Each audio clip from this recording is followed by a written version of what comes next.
जब भी रोग को दूर करने की बात आती है ना, तो हम क्या करते हैं कि हम रोग को भगाना चालू कर देते हैं। रोग को हटाना है, रोग को हटाना है। जैसे आप एक अंधेरे कमरे में आपको अंधेरा हटाना है, तो आप क्या करते हैं कि अंधेरे को धक्का मारो, अंधेरे को धक्का मारो, ऐसा तो नहीं करते ना। क्या करते हैं, एक स्विच चालू किया, लाइट आई, अंधेरा अपने आप गायब। ठीक वैसे ही शरीर में रोग का होता है कि आपको रोग को दूर करने की आवश्यकता नहीं है। लोग बड़े ही गलत ट्रैक पे चल रहे हैं एक्चुअली, कि रोग को दूर करना है, तो रोग तो अपने आप चला जाएगा। आप तो शरीर में हेल्थ को बढ़ा दो।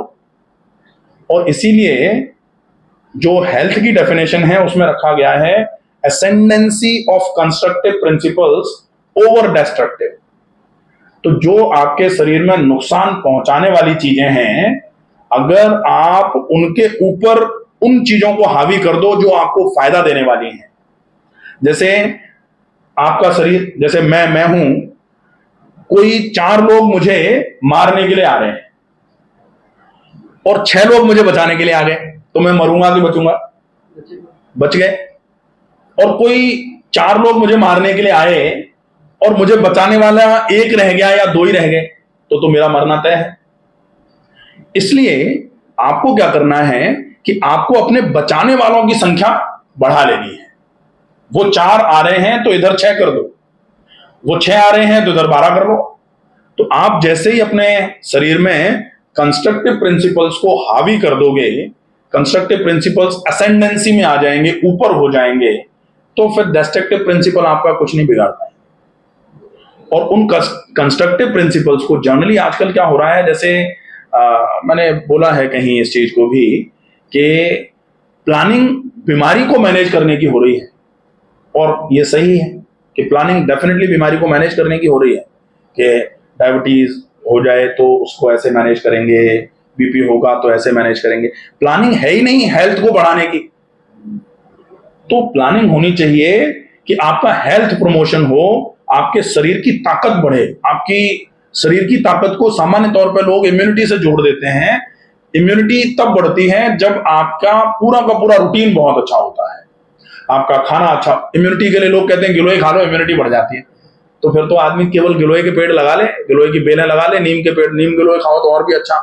तो नीम लगाए और उस पर बेल चढ़ा दे गिलोय की, और उसी को बेच बेच के फिर स्वास्थ्य दे दे सबको। फिर हॉस्पिटल की आवश्यकता ही नहीं है, फिर खाने पीने की क्या आवश्यकता है। एक बहुत क्लियर सेंटेंस है आयुर्वेद का या नेचुरोपैथी का, एक प्रिंसिपल है, सिद्धांत है, food does not provide any immunity. खाना अकेला आपकी इम्यूनिटी नहीं बढ़ाता, it is only building material, ये केवल बिल्डिंग मटेरियल है। तो फिर इम्यूनिटी कैसे बढ़ती है? इम्यूनिटी बढ़ेगी जब आपका खाना अच्छा होगा, उस खाने को पचाने के लिए व्यायाम आप अच्छे तरीके से करेंगे, और पूरी दिनचर्या भी अच्छी होगी, और साथ में तनाव नहीं होगा। कभी कभी क्या होता है कि सब कुछ बहुत अच्छा था, लेकिन 5 दिन के लिए कोई विशेष प्रकार का तनाव आ गया, और 5 दिन में ही वो हो जाता है जो आज तक कभी नहीं हुआ शरीर।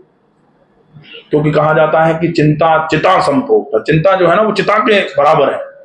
चिंता चिता समान सी मगर भिन्न है सार। तो आप जैसे ही स्ट्रेस में जाते हो सब गड़बड़ हो जाता है। तो तनाव तो लेने नहीं है किसी भी चीज का, कहते दूर दूर तक तनाव मत। और कोई ऐसी बीमारी नहीं होती जिसको हम ठीक नहीं कर सकते। हम का मतलब हमारा शरीर, हम का मतलब मैं नहीं हूं। हम तो क्या ही कर लेंगे, हम तो केवल बता ही देंगे कि आपको ये खाना है, ये पीना है, बस। शरीर तो आपका शरीर ही ठीक करेगा। इसीलिए बोला जाता है बॉडी हील्स इटसेल्फ। आपका शरीर आपके शरीर को स्वयं ठीक करेगा। सबसे बेहतरीन फिजिशियन जो है वो आपका शरीर है। वो आपको सब कुछ बताता है, लेकिन जब हम उसकी सुनना बंद कर देते हैं तब शरीर में रोग आना चालू होता है। तो रोग से बचना है तो कैसे भी करके शरीर की दोबारा सुनना चालू कर दीजिए।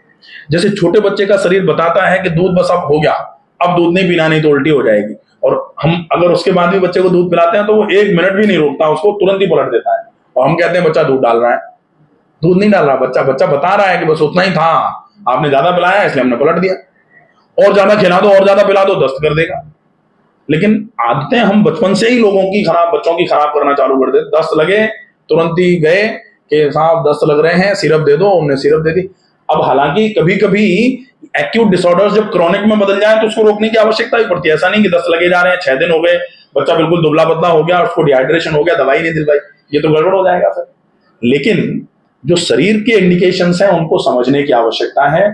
शरीर हमेशा पहले, आजकल लोग कह रहे हैं कि जैसे अभी बीच में अभी खूब सारे मैसेज चल रहे हैं, शायद आप लोगों ने पढ़े होंगे कि साइलेंट हार्ट अटैक, बोले बच्चों को भी आ रहा है साइलेंट हार्ट अटैक। अब साइलेंट हार्ट अटैक कभी साइलेंट नहीं हो सकता। साइलेंट तो आपका शरीर तो छोटी सी चींटी जब आपको काटती है तो चीख चीख के बताता है कि चींटी काट रही है। हार्ट अटैक जैसी बड़ी बीमारी हो रही है तो शरीर क्या बताएगा? नहीं, ये तो पॉसिबल ही नहीं। साइलेंट अपने रही, साइलेंट मतलब हमने उसको समझ नहीं पाया, इसलिए हम उसको साइलेंट कह रहे हैं। हम समझ नहीं पाए, इसमें शरीर की क्या गलती? शरीर तो खूब कहता है, कई सारे सिम्टम्स देता है। साइलेंट हार्ट अटैक भी होने के पहले कई प्रकार के सिम्टम्स देता है, लेकिन हमको लगता है ये तो नॉर्मल है। क्यों लगता है? क्योंकि चलने में सबकी सांस भर रही है और सांस भरती है और हम सोचते हैं ये तो सबकी भर रही है, लेकिन सबकी भर रही है और कब वो हार्ट की वजह से भर रही है, इसमें डिफरेंशिएशन करना जरूरी है। तो वो आवश्यकता है। शरीर की जैसे ही हम सुनना चालू कर देंगे, निश्चित ही शरीर में से रोग खत्म होना चालू हो जाएगा। और उसके लिए आहार चिकित्सा सर्वोत्तम और सबसे एक नंबर पर रखने वाली चिकित्सा पद्धति है। तो आप जैसे अपन ने यहाँ खाने पीने में देख लिया, अब अपन खाने पीने को ऐसा ही रखें। थोड़ा तकलीफ जरूर होगी उबला हुआ खाने में, लेकिन थोड़ा रखें। कुछ समय की बात है, उसके बाद जब बिल्कुल, और 1% भी ये मत सोचो कि ठीक नहीं होना है, 100% ठीक होंगे, कतई कोई दिक्कत नहीं। ठीक है, थोड़ा खाने में फोकस। खाना कैसा? जैसा हम शरीर को बनाना चाहते हैं। इसीलिए बोला जाता है कि जैसा खाएं अन्न वैसा हो तन और मन। तो तन और मन वैसा होगा जैसा हम अन्न ले रहे हैं। और इसमें मैंने अभी एक वीडियो बनाया है कि आपका खाना किस तरीके से आपके सप्त धातुओं का पोषण करके आपके शरीर का पोषण करता है। और जैसा आपका शरीर होता है, जैसा तन वैसा मन। एक स्वस्थ तन में ही स्वस्थ मन का वास है। ये कई चीजें हैं जो हम सुनते तो खूब हैं लेकिन हम समझ नहीं पाते। तो आप अच्छा खाना खाओगे, डेफिनेटली शरीर अच्छा होना चालू हो जाएगा। शरीर खराब हुआ है इसका मतलब डेफिनेटली कहीं ना कहीं खाने में गड़बड़ी है। तो खाने में गड़बड़ी, कई लोग कहते हैं कि नहीं साहब हम तो बिल्कुल ही बहुत अच्छा खाते हैं, हम तो ऑर्गेनिक और खा रहे हैं, हमने तो घर पे उगा रखा है, उसके बाद क्या गड़बड़ी है? तो गड़बड़ी क्या होगी? तो गड़बड़ी है कि खाने में क्वांटिटी, खाने का कंटेंट ठीक था तो उसकी क्वांटिटी ठीक नहीं रखी। कंटेंट और क्वांटिटी ठीक थी तो आपने टाइमिंग ठीक नहीं रखी। कंटेंट, क्वांटिटी और टाइमिंग ठीक रखी तो आपने हाउ टू ईट का फॉलो अप नहीं किया, डेफिनेटली गड़बड़ हो जाएगा। और इससे अगर बचना है तो क्या, कितना, कब और कैसे खाया जाए, इस पर पूरा फोकस करना पड़ेगा। अगर इस पर अच्छा फोकस करेंगे तो आपका खाने का पार्ट पूरा हो जाता है। उसके बाद सिर्फ व्यायाम रह जाता है। तो व्यायाम में जितना व्यायाम आप कर पाओ, प्राणायाम हो सकता है, टहलना हो सकता है, 2 चीजें तो बहुत इजी हो जाएंगी। तो आराम से वो करिए। खाने को ज्यादा चबा के खाइए, पानी दिन भर में थोड़ा ज्यादा मात्रा में पीजिए। शाम का खाना थोड़ा जल्दी खा लीजिए। ये बहुत कॉमन सा टर्म है, कॉमन सा फॉलोअप है जो जनरली सबके लिए आवश्यक है। शाम के खाने को जल्दी खाने के बाद अगर संभव हो जाए तो थोड़ा बहुत टहल लिया। शाम का खाना और सोने के बीच में 3 से 3.5 घंटे का गैप रख लिया। अगर ये हो जाएगा तो हो गया पूरा। इतना ही करना है बस, डेफिनेटली बिल्कुल आराम हो जाएगा, कोई दिक्कत नहीं। सर अभी तनाव की बात की, मैं अभी मेरा जरूरत है कि जैसे कि मेरी प्रोफेशनल लाइफ है, पेशेंट से बात कर रहा हूँ। कुछ पेशेंट ऐसे भी आते हैं जो व्यवहारिक रूप से सही नहीं है, तो कोई एकदम से कोई पेशेंट का मुझे ट्रिगर हुआ, हाँ, तो उस वजह से ऐसी बात ट्रिगर हुई और मुझे फील होता है कि ये पॉइंट है ना, ये वाला पॉइंट, और ये एकदम से क्विक ऐसा लगता है कि दर्द हो, भयंकर दर्द इन दोनों में। वो इसलिए होता है, क्या चीज है, और ये कुछ समय बाद मतलब 5 मिनट बाद ठीक हो जाता है। वो इसलिए क्योंकि एक चीज बोली जाती है ना कि ग्रेस्पिंग पावर कितनी है। ग्रेस्पिंग का मतलब होता है कि आपकी सहने की क्षमता कितनी है। जी जी जी।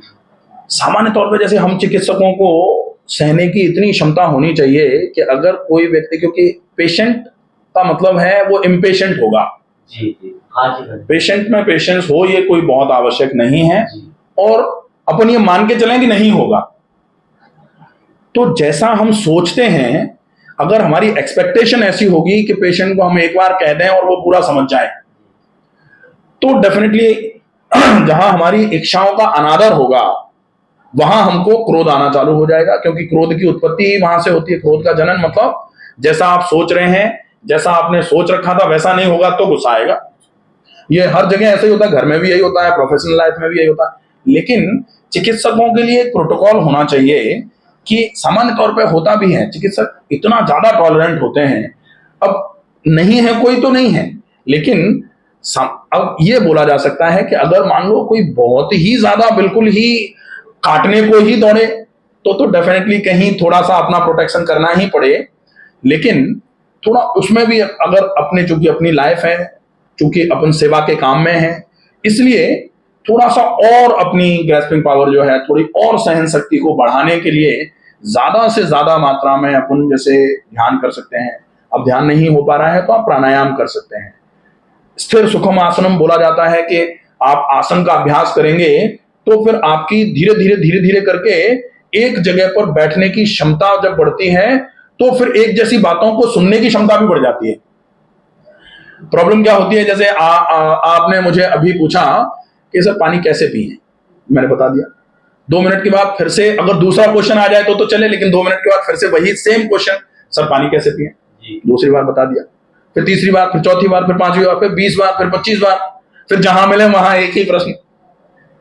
तो वो इरिटेशन क्रिएट करने का काम कर सकता है। अब ये डिपेंड करेगा कि आप किस तरीके से रिएक्ट कर रहे हैं।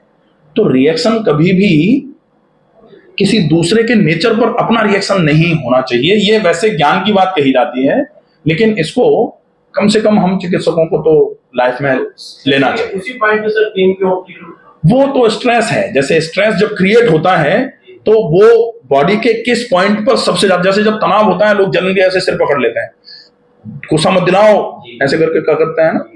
तो स्ट्रेस यही क्रिएट हो रहा है, ऐसा तो है नहीं। स्ट्रेस तो पूरी बॉडी में, कभी कभी जब किसी को गुस्सा आता है दांत भीसा, मार देंगे, दांत भीसता है। तो स्ट्रेस कहां बॉडी के किस पार्ट में अपने आप को रिप्रेजेंट कर रहा है, ये पर्सन टू पर्सन थोड़ा डिफरेंट हो सकता है।